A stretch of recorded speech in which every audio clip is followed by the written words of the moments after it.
high-end client is an opportunity to really increase your profit in ways that are unimaginable for some business owners. So I get asked this question often about how you can book a high-end client as a wedding planning or event planner. And today I want to share 4 tips that I know for sure works for booking a high-end client, because they're tips I've used myself to book really big corporate clients. So tip number 1, if you're trying to target a high-end client, you need to present a certain image. Now, I don't just mean like the way you dress for yourself, but the image for your business. You need to present your business in a way that looks luxurious, because there's an expectation when you're working with a certain type of client that they're going to get a certain level of experience. And the only way for them to really see that before they interact and engage with you is through your branding. So you want to have a really clean, high-end looking brand. You want to have a really clean, visually appealing brand. So if you have the logo that you created yourself, the website that you created yourself, you might want to think about how you can upgrade and change this, because appealing to a high-end client is not going to be done when you have a website and a logo that looks like you created it in Microsoft Word. So think about that before you proceed with trying to market to high-end clients.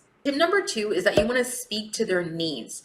Marketing to a high-end client might feel a little bit different than when you're marketing to other clients. So think about it like this. Sometimes if you're marketing to just a normal regular client, you might market in such a way where you're talking about how you can guide them and how you can work with them, right? Whereas a high-end client might just want to pay you and have you do the work and they show up at the end. They might want minimal involvement. So when you're marketing, you do need to include that. So speak their language and speak to their needs. So think about how you can explain or explore, or just tell them how when you come in, they don't even have to see you until the end of the event, or they don't even have to know what's going on until your monthly check-in, right? You need to speak to their needs. But first and foremost, you need to understand what those needs are. So if those clients are different, I want you to do the research to better understand what their needs are, what they're looking for, and how you can speak that language.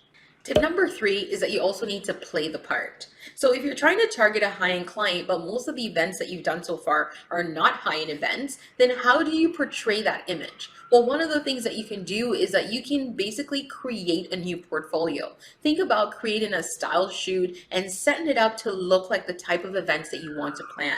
Maybe your events did not look like that and didn't have the big wow factors, and those are the events you're going after. Invest the money, set up the style shoot, get those images, and you can use those brandings throughout your business, because those are the things that are going to attract people who are looking for those type of events. And the final tip, tip number 4, is that you need to price accordingly. One of the things is that when you're working with higher end clients, they might have a certain pricing expectation. Now, if your price is lower than that, sometimes people can become skeptical about your level of experience, your expertise, right? And there's a couple ways that you can fix that. Let's say you work where you mainly have packages on your website. You can create a higher end package if those are the type of clients you're trying to target. So at least if someone comes there, they can see that package and say, okay, you know what, this might be for me.